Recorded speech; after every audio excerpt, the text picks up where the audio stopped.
was it needless death after all?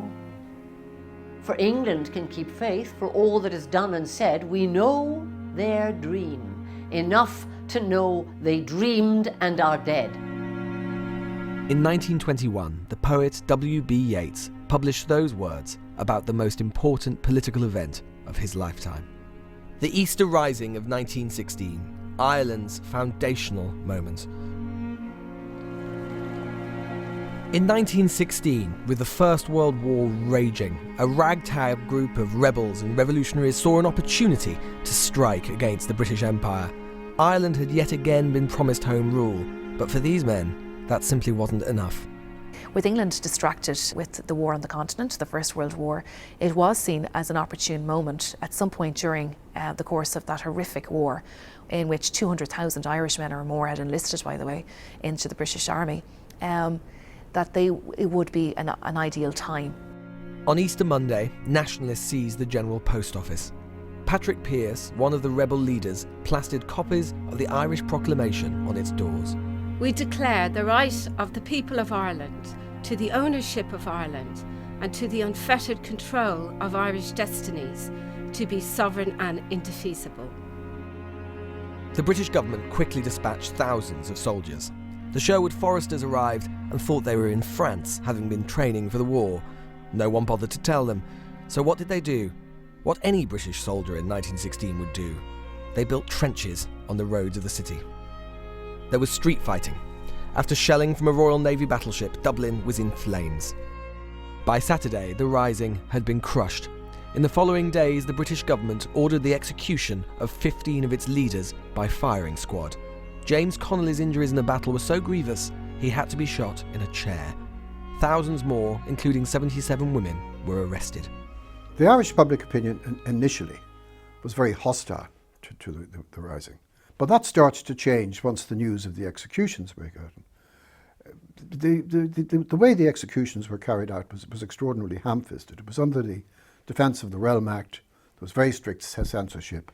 It's been well likened by one observer to the Irish public watching the slow seeping of blood from behind a prison door. 1916 is about contested memory and history. 450 people died during the Rising. Thousands of Irishmen died at the Battle of the Somme, only months later fighting for the British Empire, commemorated here at the Irish War Memorial.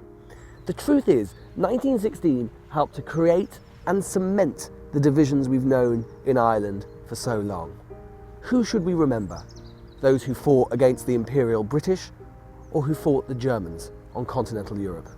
That question continues to divide Ireland.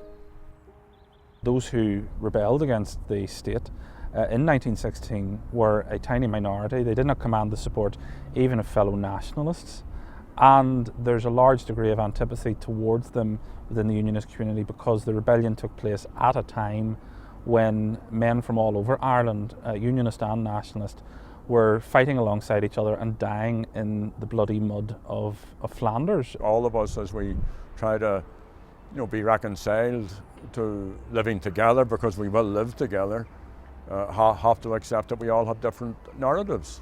We mightn't agree with the other narrative, but it's the sum total of all those narratives.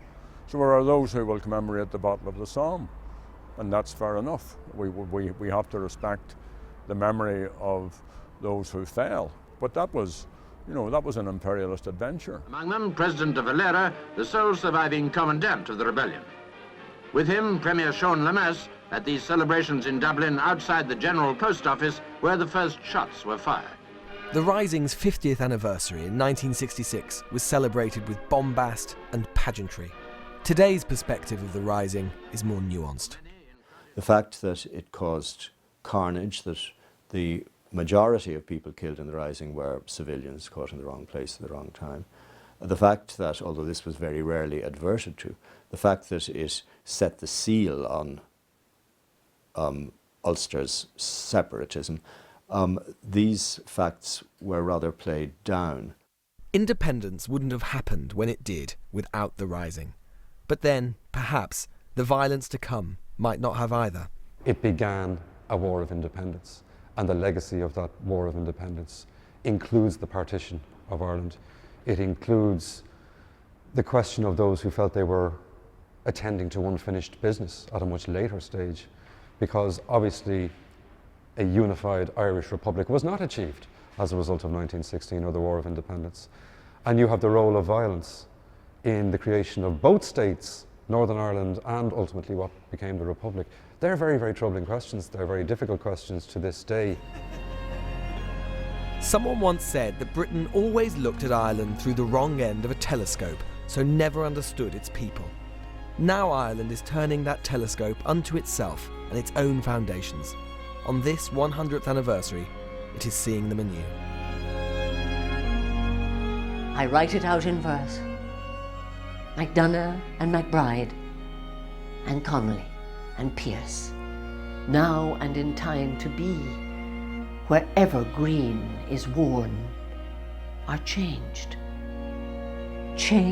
utterly.